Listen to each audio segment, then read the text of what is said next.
నమస్తే. ఎస్యూబీ ఛానల్కు స్వాగతం. నేను మీ జితేంద్ర కుమార్ రేవణశెట్టి. ఈరోజు ఒక కొత్త అంశంతో మీ ముందుకు. మనందరికీ పెద్దలు చెప్తూ ఉంటారు పూర్వం, సానుకూలంగా ఉండాలి, పాజిటివ్గా ఆలోచించాలి అని చెప్పి. అంటే ఇప్పుడు నేను కూడా దాని విషయం గురించే మీకు ఒక కథ రూపంలో చెప్తాను. థాట్ వైబ్రేషన్ ఎలా ఉంటుంది, పాజిటివ్ థింకింగ్ అంటే ఎలా ఉంటుందని. సరే, ఒక రాజ్యంలో ఒకరోజు ఒక రాజు తన మంత్రిని వెంట పెట్టుకొని, నా గురించి ఈ రాజ్యం ఏమనుకుంటుంది, నా ప్రజలు ఎలా ఉన్నారు, వాళ్ళ మంచి చెడు చూద్దామని చెప్పి మంత్రి గారితో కలిసి రాజ్యం మొత్తం పర్యవేక్షణ చేస్తూ ఉన్నాడు. మారువేషాల్లో తిరుగుతూ ఉంటే ఒక చోటకు వచ్చేసరికి ఒక గంధపు చెక్కల వ్యాపారి రాజుగారికి కనపడ్డాడు. మంత్రితో ఇది ఒకసారి పరిశీలిద్దాం పదా అని చెప్పి అక్కడికి వెళ్ళారు. వెళితే అతను చూడగానే ఎందుకనో రాజుగారికి తీవ్రమైన అసహనం, కోపం, చికాకు కలుగుతున్నాయి. వాడిని చంపించేస్తే బాగుండు అనిపిస్తుంది. ఏంటి ఇలా అనిపిస్తుంది, ఇతనికి నాకు పరిచయం కూడా లేదు, ఇతన్ని నేను ఎప్పుడు చూడలేదు కదా, ఎందుకు నాకు అతను చూస్తే వ్యతిరేక భావాలు కలుగుతున్నాయి. సరే అని చెప్పి అక్కడి నుంచి వెళ్ళిపోయిన తర్వాత మంత్రి గారితో చెప్పాడు. మంత్రి గారు, అతను చూడగానే నాకు ఎందుకని అలా అనిపించింది, అతను చంపేయాలనిపించింది, అతను నాకు నచ్చలేదు అసలు అన్నాడు. సరే, తర్వాత చూద్దాం మహారాజా, ఆలోచిద్దాం అని చెప్పి వదిలేశాడు. అయిపోయిన తర్వాత కొద్ది రోజుల తర్వాత కొన్ని రోజులు గడిచినాయి, కొన్ని నెలలు గడిచినాయి. ఒకసారి మళ్ళీ మంత్రి గారు పిలిచాడు. ఈసారి రాజా ఒకసారి మళ్ళీ మన రాజ్యాన్ని ఒకసారి ఎలా ఉందో చూద్దాం రండి అని చెప్పి తీసుకొని వస్తూ అన్ని పర్యవేక్షించుకుంటూ వెళ్తున్నారు. ఈ మళ్ళీ గతంలో వచ్చిన గంధపు చెక్కల వ్యాపారం దగ్గరికి రాజుగారిని మంత్రి గారు తీసుకురాగానే అతన్ని చూడగానే రాజుకి ఈసారి చంపేయాలను అలా వ్యతిరేక భావం కలగల. చాలా నార్మల్గా, సంతోషంగా, మంచిగా అనిపించింది.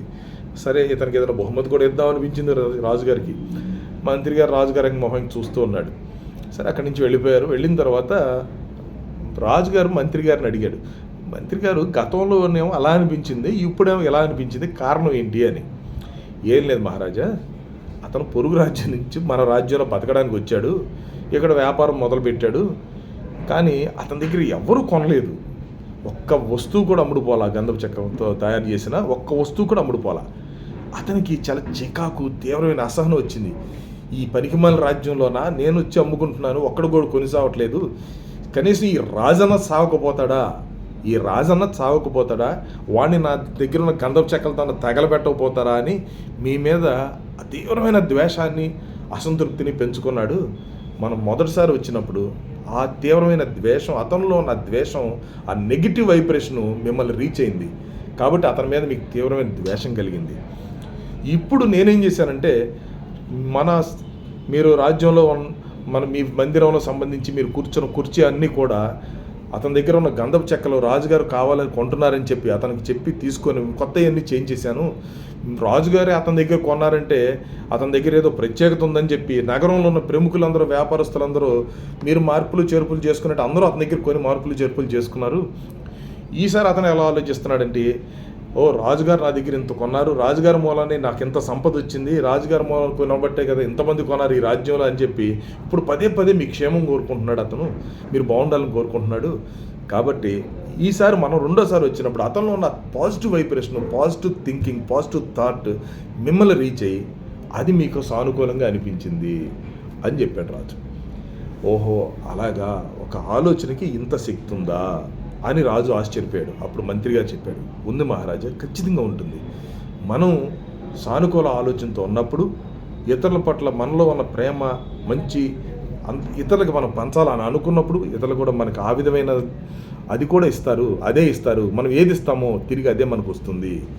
కాబట్టి మనలో సానుకూల ఆలోచనని, పాజిటివ్ థింకింగ్ని పదే మనం ఇతరులకి స్ప్రెడ్ చేస్తూ ఉండాలి. ఎంత ఇస్తే అంత తిరిగి మన దగ్గరికి అదే వస్తుంది. కాబట్టి ఆ రోజు అది జరిగింది, ఈ రోజు జరిగింది ఇది అని చెప్పాడు. మనం కూడా పాజిటివ్ థింకింగ్తో, మంచి థాట్ వైబ్రేషన్తో ఇతరులకి స్ప్రెడ్ చేస్తూ ఉంటే మనకు అదే వస్తుంది. అలాగని దుర్మార్గుల దృష్టిలో ఉండరా అంటే ఉంటారు, అవి కూడా మన చుట్టూ ఉంటాయి. కానీ ఒక్కొక్క సందర్భంలో నిన్ను ద్వేషించేవాడు కూడా నిన్ను ప్రేమించే రోజు రావచ్చు. నిన్ను అర్థం చేసుకోలేని వాడు కూడా నిన్ను అర్థం చేసుకొని నీకు అనుకూలంగా మారే రోజు రావచ్చు. కాబట్టి ముందుగా మనకు నష్టం లేనంతసేపు, మనకి ఇబ్బంది కలగనంతసేపు పాజిటివ్గానే మనం తిరిగి ఈ సమాజానికి ఇవ్వడానికి ప్రయత్నం చేద్దాం. వీలైనంత మన దగ్గరికి తిరిగి వస్తుంది. ప్రభాస్ అన్నాడు కదా, పోయేదే ఉంది డ్యూట్, ప్రేమిద్దాం తిరిగి, మహా అయితే తిరిగి ప్రేమిస్తారు. జై హింద్.